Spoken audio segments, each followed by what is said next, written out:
அனைவரும் சர்வகடாட்சம் பெறுக. தான் தோன்றி ருத்ர ஸ்ரீ ஷீரடி சாய்பாபா புவனேஸ்வரி சேத்திரத்துலேருந்து இந்த பதிவு. நிறைய குடும்பங்கள் இன்னைக்கு கணவன் மனைவிக்குள்ள நிறைய பிரச்சனைகள், பிரிவினைகள், எத்தனையோ பேர் டைவர்ஸ். அதாவது வாழ்க்கையில் ஒருவனுக்கு ஒரு தீங்கிற ஒரு கொள்கைன்றது கிடையாது, இது தாற்பரியம். அதாவது ஒரு கணவன் இருக்கிறா போலன்னா அவனுடைய மனைவி தான் அவனுடைய உலகம், மனைவி இருக்கான்னா அவன் கணவன் தான் உலகம். வாழ்க்கைன்றது ஏனோ தானோன்றது கிடையாது. ஆனால் எத்தனையோ குடும்பங்களில் காரணம் இல்லாத விஷயத்துக்கெல்லாம் பிரிவினைகள் அதிகமாக ஆகுது. அப்படி சண்டை சச்சரவுகளில் பிரிஞ்சு போகக்கூடிய கணவன் மனைவி அதிகமாக, அதுவும் இந்த காலத்தில் அதிகமாக இருக்காங்க. அப்படிப்பட்ட சண்டை சச்சரவுகள் அதிகமாகி பிரியாமல் இருக்கிறதுக்குரிய எளிய முறை பரிகாரம் விரல் மஞ்சள், 9 விரல் மஞ்சள். அந்த விரல் மஞ்சள் எப்படி இருக்கணும்னா கலைகள் கொண்ட விரல் மஞ்சளாக இருக்கணும். அந்த விரல் மஞ்சளுக்கு கலைகள் இருக்கணும். அந்த மாதிரி ஒரு 50 கிராம் விரல் மஞ்சள் ஒரு குங்குமத்தோடு சேர்த்து வாங்கிட்டு வந்துடுங்க. செவ்வாய்க்கிழமை தேர்ந்தெடுங்க. ஒரு செவ்வாய்க்கிழமையை தேர்ந்தெடுத்து அந்த கலையோடு இருக்கக்கூடிய விரல் மஞ்சளில் மனைவியினுடைய அந்த முந்தானையினுடைய நூல் இழைகளை எடுத்துக்கணும். கணவனுடைய வஸ்திரம், இப்போ பனியனாக இருந்தால் அந்த பனியனை கட் பண்ணிக்கலாம், பிரச்சனை இல்லை. வேஷ்டியாக இருந்தால் நூலை மட்டும் எடுத்துக்கலாம், இல்லைனாலும் கரையை கட் பண்ணிக்கலாம். அதை மாதிரி கட் பண்ணி ஒரு இதுவில் மனைவியினுடையதை நூலை இல்லை துணியை கட் பண்ணி சுற்றிக்கலாம். இன்னொன்றில் கணவனுடையதை சுற்றிக்கலாம்.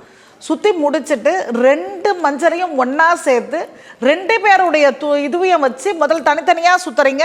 அதுக்கப்புறம் 2 பேர்த்தையும் ஒன்றா வச்சு 2 பேருடைய துணியை வச்சு கட்டிடுறீங்க. இப்போ இந்த செவ்வாய்க்கிழமை அன்னைக்கு இந்த வேலையை செஞ்சிட்டிங்கன்னும் போது அதை வச்சுட்டு உங்கள் குலதெய்வத்தை ஆத்மார்த்தமாக வேண்டி, எல்ல தெய்வம், இஷ்ட தெய்வம், மூதாதையர்களை ஆத்மார்த்தமாக வேண்டினோம். வேண்டி செவ்வாய்க்கிழமை முழுக்க அந்த இடத்துல வழக்க பொருத்தி அந்த இடத்துல வைங்க.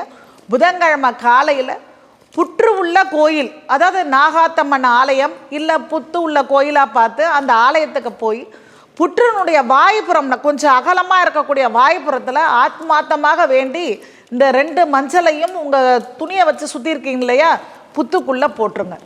போட்டுட்டு அந்த இடத்துல பார்த்தீங்க அப்படின்னா அந்த மஞ்சளை ஃபுல்லாக அந்த புத்து முழுக்க தூவிட்டு குங்குமத்தையும் அந்த ஒரு இடத்துல கொட்டி ஆத்மார்த்தமாக வேண்டி அந்த மஞ்சளை ஒரு கைப்பிடியை எடுத்துகிட்டு பேப்பரில் மடித்து உங்கள் இல்லத்தில் பூஜை அறையில் வச்சுருங்க.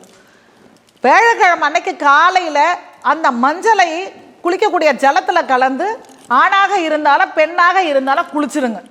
குளித்து முடிச்சுட்டு இப்போ நான் சொன்ன இந்த 3 நாள், செவ்வாய், புதன், வேழன், இந்த 3 நாள், அந்த மாதிரி 9 வாரங்கள் நான் சொன்ன பிரகாரம் இந்த புற்று வழிபாடும், நான் சொன்ன முறையில் குளியல் வழிபாடும், நான் சொன்ன முறையில் மஞ்சள் வழிபாடையும் நீங்கள் செய்து வர வர 9 வாரத்துக்குள்ள உங்களுக்குள்ள என்ன மாதிரி ஒரு வேற்றுமை, பிரிவினை, என்ன கஷ்டங்கள் கணவன் மனைவிக்குள்ளே இருந்தாலும் அது அனைத்தும் தீர்ந்து கண்டிப்பாக ஒற்றுமையாக வாழக்கூடிய அந்த ஒரு காலகட்டங்களை அமைத்து கொடுக்கும்.